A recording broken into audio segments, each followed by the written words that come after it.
neighbor, who is also a friend, just dropped off a little gift for my husband and I. It's not going to show probably. Over here is what he got. It is cinnamon spice spirits distilled by moonshiner Tim Smith. Moonshiner turned legal man, I guess, Tim Smith. So that was his. And also he brought me in these Asian pears. He works with a man that is, I'm not sure if he's from Korea or Vietnam, but anyway, he usually brings in Asian pears every Christmas and disperses them to the employees. So that's always a little treat. It's the only time of year that I get them.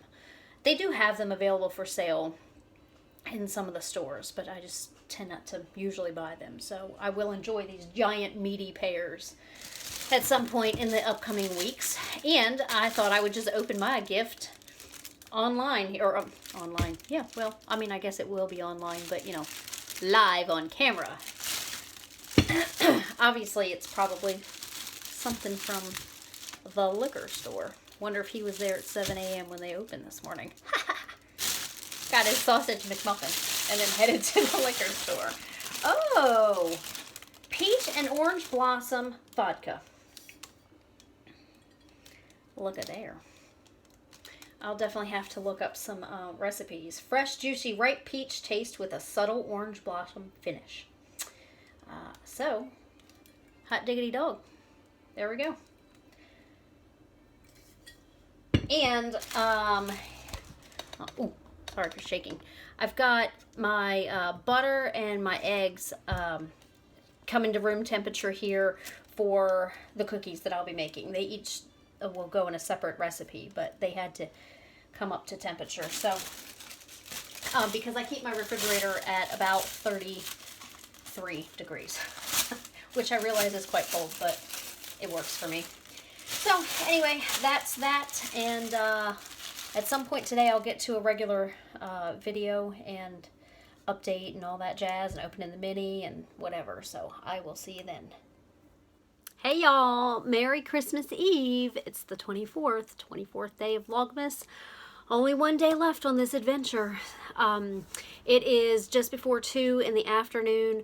I thought I'd throw this in here real quick while I've got an extra few minutes. I just finished making one batch of cookies, and I intend to make one more batch of cookies and also corn pudding. So I'm just gonna be short and sweet today. I don't know what else I intend to put in, so I don't want this portion to go too long.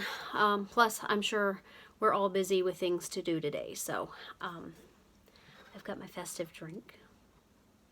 Look at this. I don't know, it's got a little glare. Don't get your tinsel in a tangle. It's eggnog, obviously. And brandy.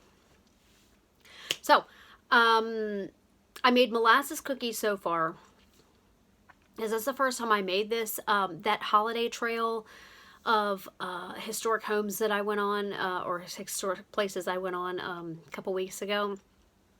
The Smallwood house, they had volunteers had made treats, and I don't know what is, I think it's me bumping the table.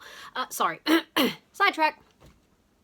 Anyway, the volunteers had made treats for guests, and molasses cookies was one of the things that they served, and they had the recipes. They also had spice nuts, and I got the recipe for that. I just, I don't have it in me to make that right now. So, although I do have a bunch of pecans left over from a pie that I made at Thanksgiving. So anyway, the molasses cookies, they taste fine. They don't look the greatest, but, taste is all that really matters, right? At least that's the lie I'm telling myself. So I think maybe what I did wrong was made them a little too big. It said 1-inch size. Well, the cookie scoop I have, I think, is 2 tablespoons, so it's more like ping pong ball size at first, and then I switched over to a different spoon and, got them a little bit closer, but even still, they're a little flat. But they are not crispy, so that's, to me, is the most important thing when it comes to a cookie like that. So, there's your baking trivia for today.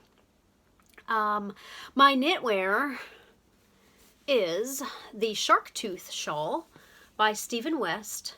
This is, again, it was one of those, I think when I blocked it, it had the cool points, and then as time is worn on, it's just, or maybe this one didn't have points. Maybe this one was a smooth edge, and the points are at the top.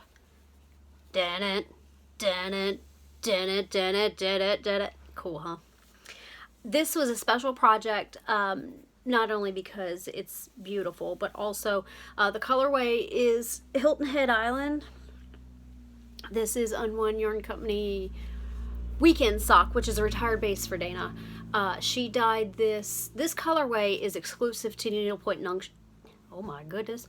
Needlepoint Junction, which is on Hilton Head Island. And she gave me this as a thank you coordinator gift for Into the Wool 2017. This shawl used 111 grams. This skein was a little bit bigger. I think maybe it was one that she had taken off of a cone, maybe.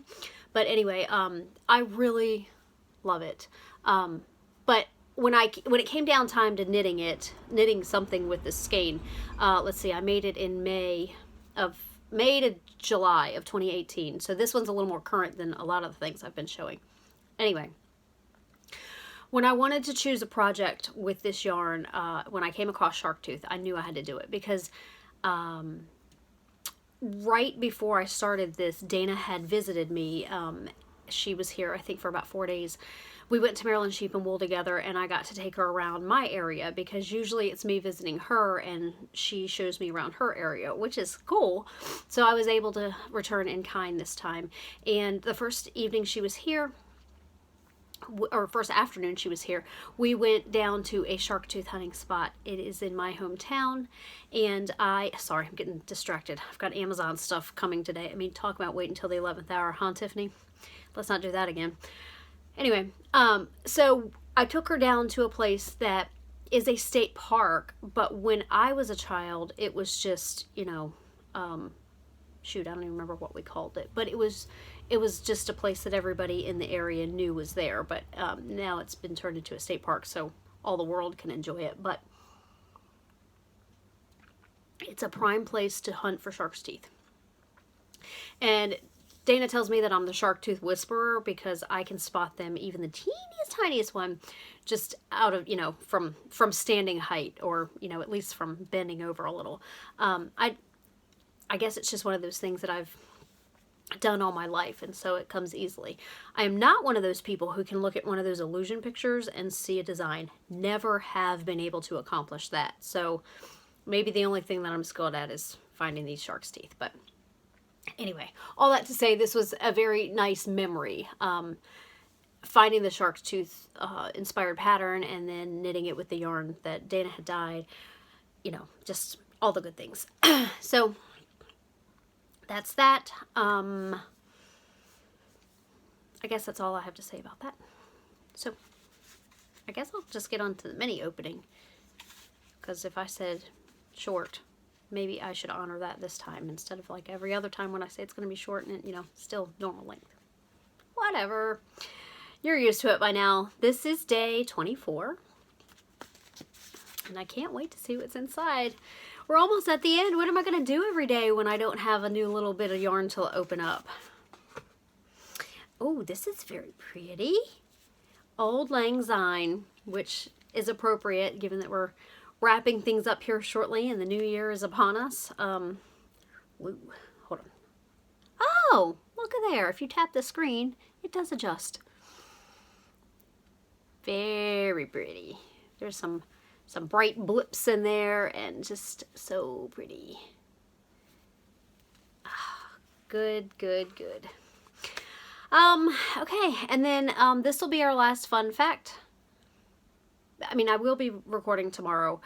I don't know what it'll all look like, but I've already decided that this will be it.